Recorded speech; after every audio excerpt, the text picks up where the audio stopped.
Livro de Êxodo, capítulo 25, versículos 8 e 9. Êxodo capítulo 25, versos 8 e 9. E me farão um santuário para que eu possa habitar no meio deles, segundo tudo o que eu te mostrar para modelo do tabernáculo e para modelo de todos os seus móveis, assim mesmo o fareis. Estou informado que as crianças da nossa igreja aqui em Pinheiros vão estudar de uma forma detalhada e meticulosa sobre o tabernáculo, sobre o santuário. E penso que talvez fosse oportuno, então, a nós aqui também estudarmos um pouco sobre este assunto, até para que alguns pais possam em casa ajudar seus filhos nessas tarefas pedagógicas da escola bíblica dominical. O que representa esse texto que acabamos de ler? E me farão um santuário para que eu possa habitar no meio deles. O projeto de Deus para o homem, para a mulher, é que nós o conheçamos. E conhecer a Deus é a própria essência da vida eterna. É isso que nós faremos por toda a eternidade. Como Deus é inesgotável em seu ser, e como Deus é o sumo bem e a plena perfeição, e porque em Deus reside toda a verdadeira felicidade, conhecer a Deus por toda a eternidade será a expressão máxima da nossa plena e maiúscula alegria. A palavra de Deus nos informa que o fim principal do homem é glorificar a Deus, é deleitar-se em Deus, é conhecer a Deus, é fruir a Deus. É para isso que você existe. Porém, o pecado fez um rompimento radical da nossa comunhão com Deus. Faz separação entre nós e o nosso Deus. E a partir do pecado, o homem que tinha prazer em Deus, Deus descia e falava com ele, e ele tinha comunhão com Deus, agora passa a ter medo de Deus. Quando havia lá no Antigo Testamento uma aparição de Deus, uma teofania, as pessoas tinham medo, porque Deus é santo, santo, santo, Ele é luz, mas o pecado é escuridão, é treva. Então, quando o povo caminhava pelo deserto, Deus toma uma decisão de se dirigir a Moisés nesses termos: e me farão um santuário, para que eu possa habitar no meio deles. Então Deus toma a decisão de descer, Deus toma a decisão de vir, Deus toma a decisão de romper essa distância, Deus toma a decisão de habitar entre o povo. E aquele tabernáculo, ou aquele santuário, seria o símbolo da presença de Deus entre o povo. Esse tabernáculo era móvel. Enquanto o povo se deslocava de um lugar para o outro, esse santuário ia com eles. De dia uma coluna de nuvem, de noite uma coluna de fogo. E Deus estava presente. Era a presença de Deus entre eles. E esse santuário, portanto, aponta para Jesus Cristo. Ele é a presença de Deus manifesta entre os homens. Mas esse tabernáculo também vai ter um outro significado. Esse tabernáculo vai representar a própria igreja, porque Deus habita na igreja. Isso vai levar para a consumação de todas as coisas em Apocalipse capítulo 21, quando diz que eis o tabernáculo de Deus entre os homens, Deus habitará com eles, e eles serão povos de Deus. Então não haverá mais qualquer separação entre nós e Deus, nós habitaremos nele, ele habitará em nós, e para toda a eternidade nós viveremos em comunhão com ele. Bom, dito isto, é muito importante agora entender como é que esse santuário foi feito porque o texto no versículo 9 diz: segundo tudo que eu te mostrar, para modelo do tabernáculo e para modelo de todos os seus móveis, assim mesmo fareis. Em outras palavras, Moisés não podia fazer o santuário, o tabernáculo, da sua própria cabeça. Ele não era o engenheiro e ele não era o arquiteto desse projeto. Ele recebeu o projeto e deveria executar o projeto rigorosamente de acordo com a prescrição divina. Os utensílios que comporiam esse santuário deveriam ser seguidos à risca por Moisés. Não caberia a ele qualquer criatividade, porque isso era sombra de uma realidade que haveria de vir em Cristo e na igreja. Então vamos olhar como é que deveria ser. Primeiro vamos pensar no santuário. Qual era a matéria-prima principal para construir esse santuário? E o texto nos informa biblicamente que Deus mandou Moisés trazer madeira de acácia. Primeiro porque eles estavam no deserto. E a acácia é uma madeira do deserto. Não foi feito do cedro do Líbano, madeira nobre. Mas a acácia era uma madeira comum do deserto e mais, era uma madeira difícil de ser trabalhada. Nenhum marceneiro optaria a trabalhar com acácia, porque é uma madeira dura, é uma madeira cheia de nós, difícil de ser lidada com ela. Mas por que Deus, na sua sabedoria e dentro do seu projeto de redenção, foi escolher exatamente a madeira de acácia para fazer o santuário? Porque a madeira de acácia é um símbolo da nossa natureza pecaminosa, cheia de nós e dura de ser trabalhada. Mas notem vocês que aqueles que foram convocados para trazer as coisas para a construção, e dentre elas a acácia, precisaram sair pelo deserto buscando árvores de acácia e derrubar essas árvores e serrar tábuas. E a primeira coisa que eu noto aqui é que você não será habitação de Deus enquanto suas raízes não forem seccionadas, enquanto você não morrer. Primeiro eu morro para o pecado, para o mundo, para depois eu viver para Deus, para depois eu ter relacionamento com Deus. Mas pensem vocês que quando essa madeira é cortada e seccionada, agora você tem toras de acácia, e a ordem a Moisés foi: você vai serrar tábuas todas iguais. Mas por que Deus mandou serrar tábuas todas iguais? Porque isso estava apontando para uma realidade. Para Deus, nós somos iguais. Ele não faz acepção de pessoas.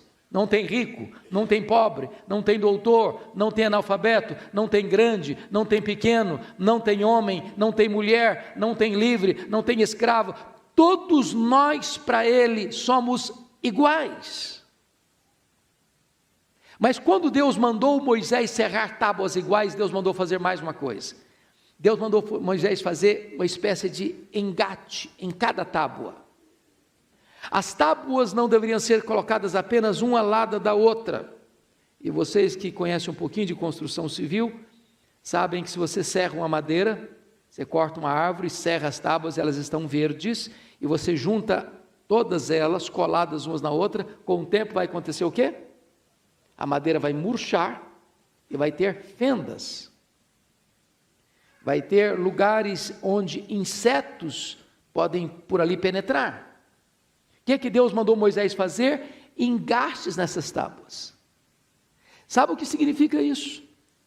É que nós, como povo de Deus, não estamos apenas juntos, nós estamos aliançados. Nós pertencemos uns aos outros. E pertencemos a tal ponto que a Bíblia diz que se um membro é honrado, todos são honrados com ele. Se um membro sofre, todos devem sofrer com ele. Assim deva ser a aliança que você deva ter com o seu irmão.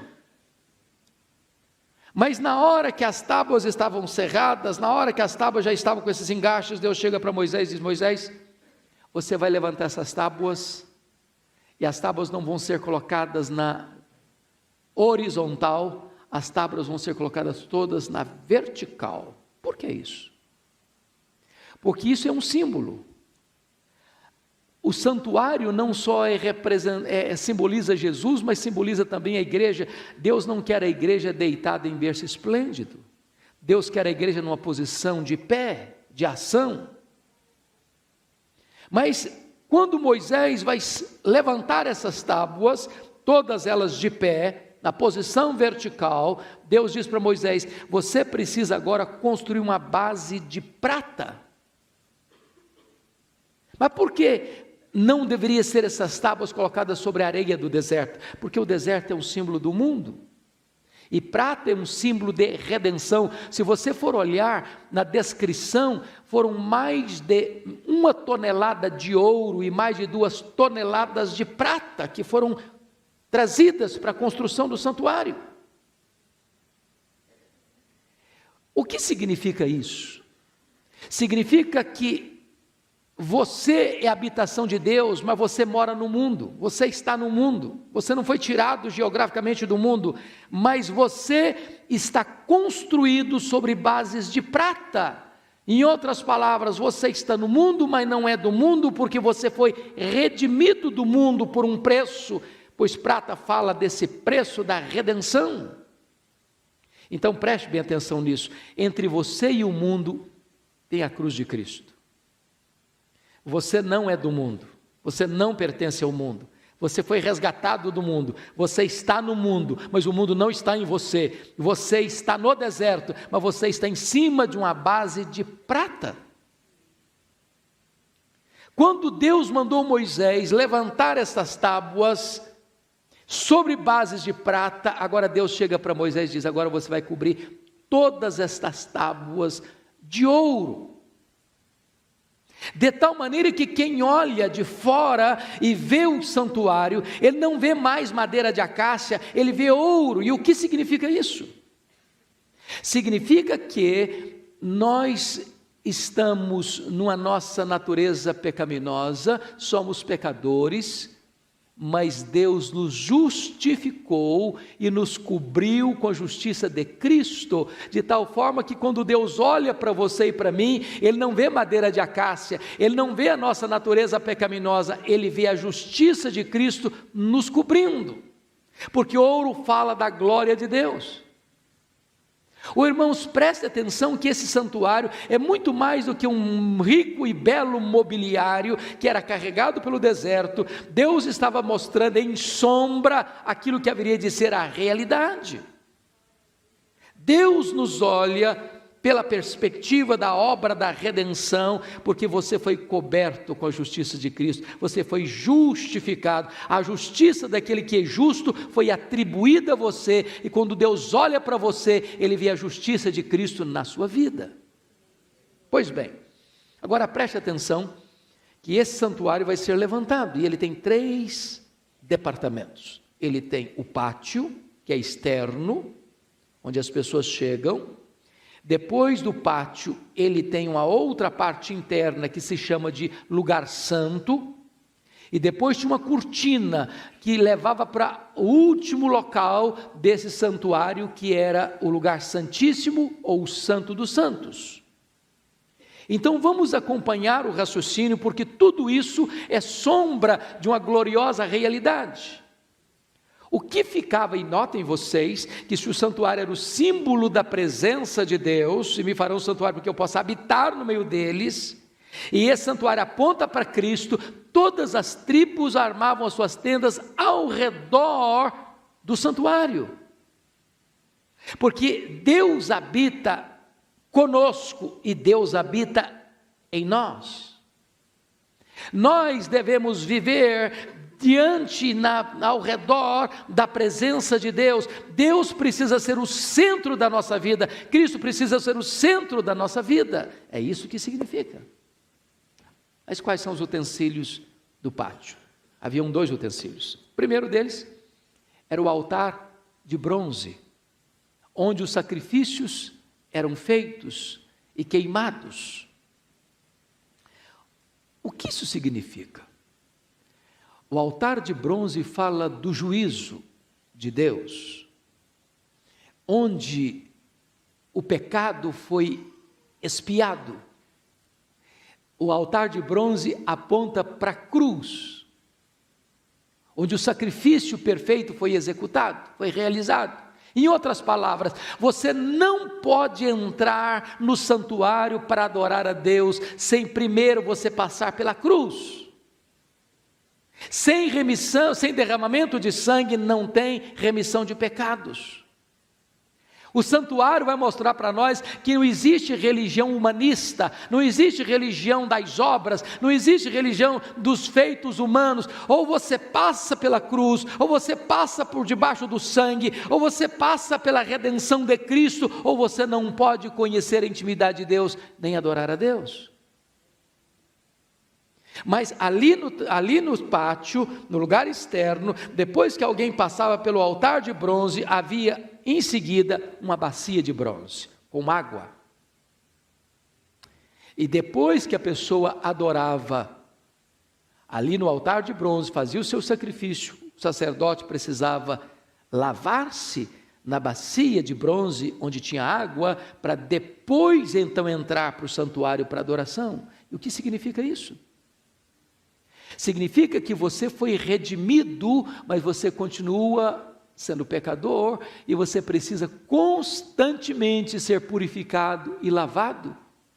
E essa lavagem tem a ver com a palavra de Deus.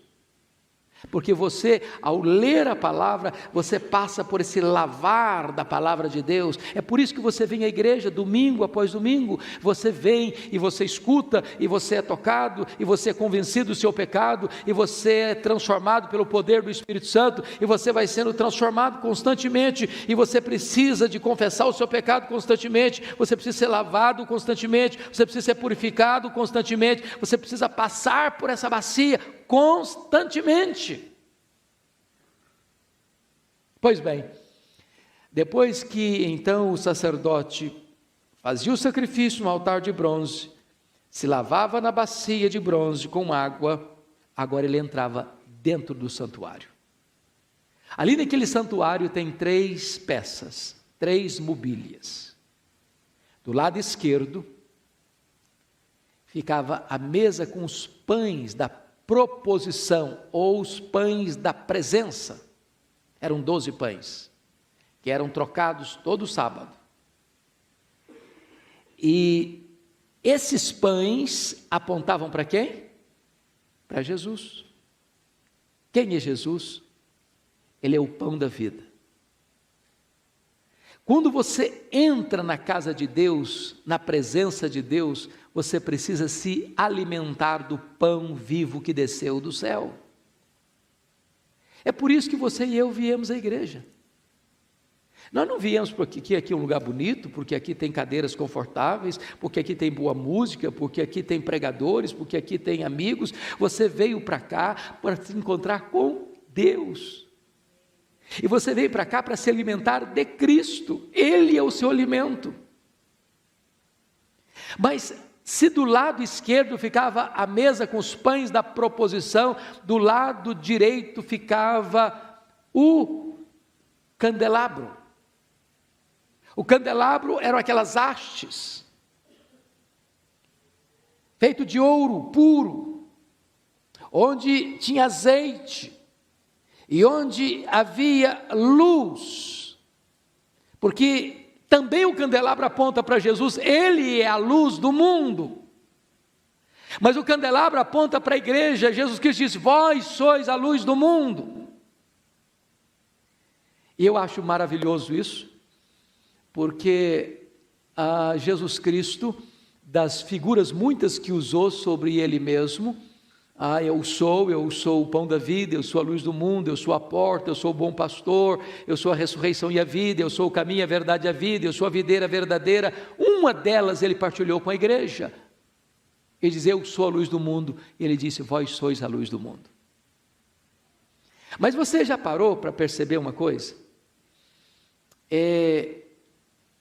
A igreja não é luz do mundo na mesma proporção que Jesus é luz do mundo. Jesus é luz do mundo porque ele é o sol da justiça, e o sol tem luz própria.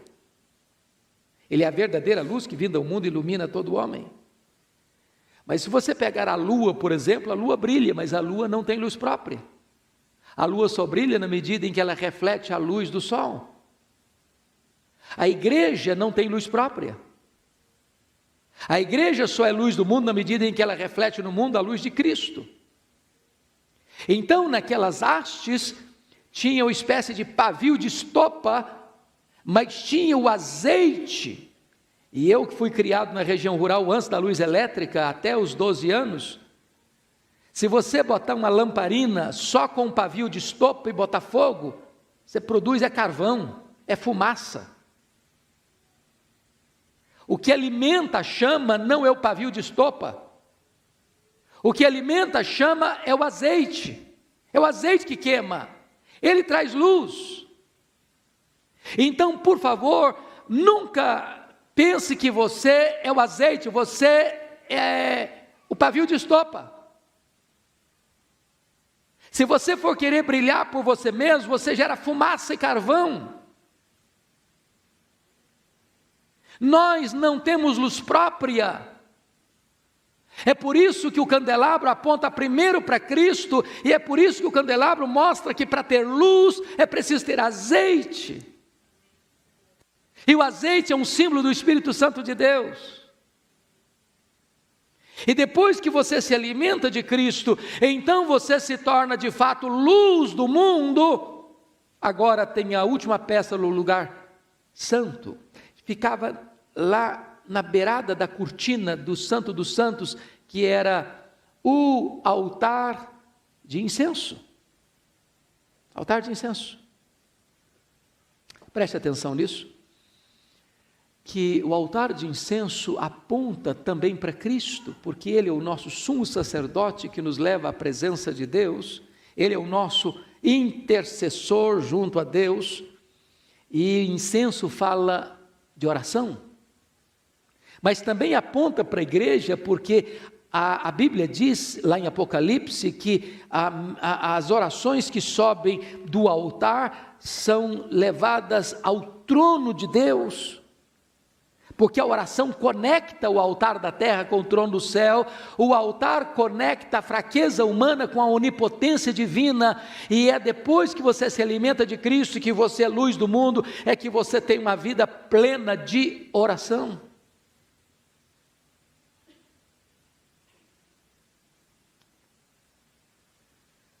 É curioso isso, que quando o incenso era queimado, isso produzia um perfume, um cheiro agradável, e a Bíblia chega a dizer que isso sobe como aroma suave para as narinas de Deus.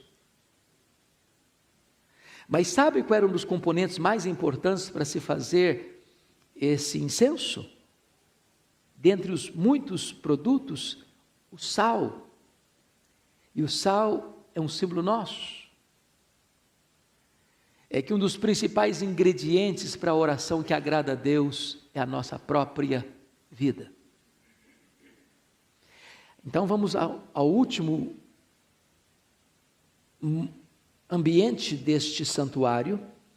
Depois que a pessoa passava pelo altar de bronze, pela bacia de bronze, e entrava no lugar santo, e tinha a mesa com os pães da proposição, tinha o candelabro do lado de cá, tinha o altar de incenso, agora tinha uma cortina pesada, e até ali os sacerdotes podiam entrar, mas a partir dali só o sumo sacerdote podia entrar, e só podia entrar uma vez por ano,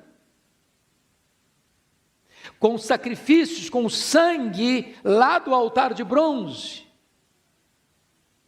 porque lá dentro do Santo dos Santos ficava uma única peça, um único mobiliário, era a Arca da Aliança. E se o santuário representa a igreja, a Arca da Aliança, sobretudo, representa especificamente Jesus. Mas de que foi feita a Arca da Aliança? Qual a matéria-prima? Madeira de acácia. Mas você pode argumentar, bom, mas eu não estou entendendo uma coisa, se a madeira de acácia é um símbolo da natureza humana pecaminosa, e se a arca representa Jesus, como assim usou madeira de acácia? Porque a Bíblia diz que aquele que não conheceu o pecado, foi feito pecado por nós, para que nele nós fôssemos feitos justiça de Deus. Ele não tinha pecado pessoal, mas ele tomou sobre si o nosso pecado, carregou sobre o madeiro os nossos pecados e morreu pelos nossos pecados. A arca foi toda coberta de ouro, porque a arca aponta tanto para a humanidade de Cristo quanto para a divindade de Cristo.